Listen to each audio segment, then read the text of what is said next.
Ngayong araw nga ay pinag-grocery ko ang aking ate at ang aking ipa. Sana all. Naawa nga kasi ako nung nakita kong walang-wala silang grocery. Dahil nga nung umuwi kami, wala man lang kaming mamerienda at makape. Kaya dali-dali ko silang sinabihan na sasama sila sa amin para ipag-grocery sila.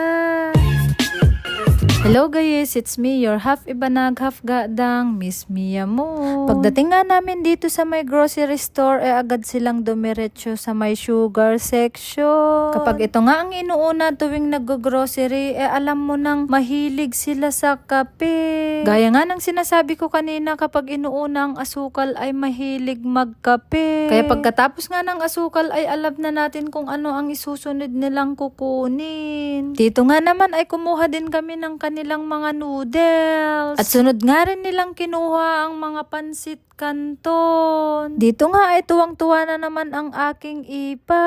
Dahil makakatipid nga na naman siya. Alam ko nga pagka ganitong sila ang namimili. Talagang kakabahan talaga ang aking bulsa.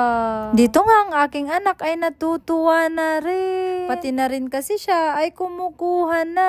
Alam nyo ba guys, ng aming usapan ay grocery lang. Pero nagulat naman ako nung may bit-bit-bit na silang diaper. At nagulat nga ako ulit nung bigla siyang kumuha ng gatas. Gatas pala yun ng kanyang anak. Mukhang sosobra dun sa budget na nilaan ko para sa kanila. Mukhang mag-aabono pa nga ang ebab na ito. Pati nga dito nagugulahan sila kung anong toothpaste ang kukunin nila. Pero buti na lang ang kinuha nila ay yung mga mura.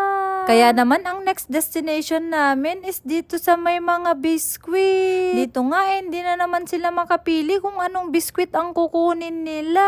Sinabi ko nga dito kumuha sila ng biskwit na pwede nilang kainin at hindi lang puro pang bata.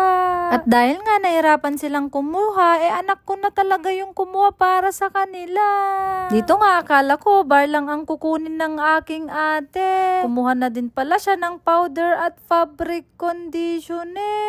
Talagang nilulubos-lubos nyo yung pagkuha ngayon no? Kaya't sinabihan ko na sila na tama na ang pagkuha ng mga sabon-sabon at punta naman tayo sa may dilata. Dito nga't kumuha ako ng tiga-anim nilang sardinas. Pero binalik ko nga yung tiga-anim nila kasi gusto nila yung nakapak na tigli-5 lang ang laman.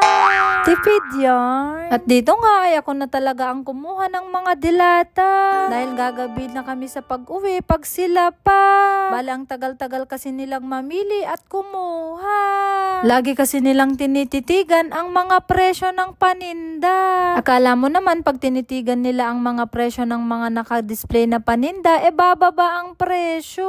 Huy, walang magic dyan. Dito nga medyo hirap ang aking nanay sa pagtulak ng cart. Dahil medyo mabigat na nga at marami ng dilata. Wala kasing nag-utos sa'yo na itulak mo yan no? Dito nga medyo naiya pa sila kaya ako na ang kumuha ng mga sukat toyo nila. Kunwari pa nga silang naiya dito pero gustong-gusto naman nila. At yung ipag ko nga ay humirit pa ng bagoong kaya dinagdagan ko na ng mantika. Kaya naman ang ngiti ng aking ipag ay hindi na mapigilan. Dito nga hindi pa sila nakontenta sa cart. Nag-iisip pa nga sila dito kung ano ang kanilang idadagdag. Kaya pati ang tinapay na nakadisplay sa harap ay hindi nakaligtas. Happy mga yarn. Pagkatapos nga nilang kumuha ng tinapay, bigla silang nawala.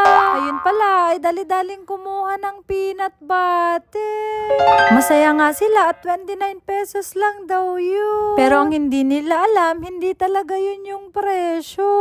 Agad ko nang tinulak yung cart sa harap ng counter. Pero nagulat ako, may pahabol na naman silang juice. Naku talaga, wala talaga silang pinapalagpas. At dito nga nung pinapapunch na namin ang aming pinamili, biglang napasayaw itong ipag ko. At biglang ang napasayaw ng... Ay aba, talagang mapapasayaw ka talaga ng hawak mo ang beat kapag libre ang iyong grocery. Fast forward nga eto na't magbabayad na tayo. Makikita nyo naman sa kanilang mukha, sobrang saya nila.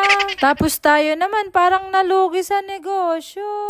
Kaya ayun, dahil bayad na tayo, hanggang dito na lang din ang ating video. Sa tingin nyo, magkano inabot ng ating grocery? Maraming salamat sa suporta at panonood. God bless po.